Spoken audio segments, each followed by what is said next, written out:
Recently, I was in a play called The Icarus Paradox. I played a character named Janet who is a teenager but has been trapped in the multiverse for centuries and centuries.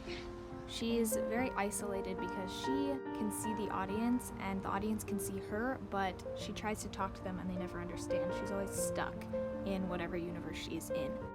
So it's a very isolated, lonely existence, and I tried to portray that in my drawing. And without further ado, here's my process video.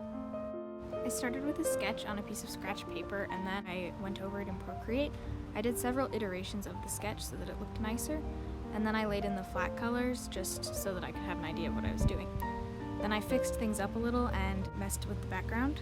I went over the colors a little bit more, fine-tuned them. This part takes the longest because I need to make sure that everything looks good, looks smooth, and looks realistic. Then I moved on to working on some of the details. I took a reference photo of myself and used it to try to fix the hand. I ended up changing that pose because it was too complicated. Then I took another reference photo so that I could work more closely on the face. For this piece, the face took me a long time because it's very small and at a slightly strange angle, so I worked on it for a long time. Once I was finally happy with the face, I moved on to some other small tweaks, not changing anything too major, fine-tuning. And then you can see that some of my lines at the edges were rough, so I smoothed them out. And then once I am satisfied with the final piece, I just call it good.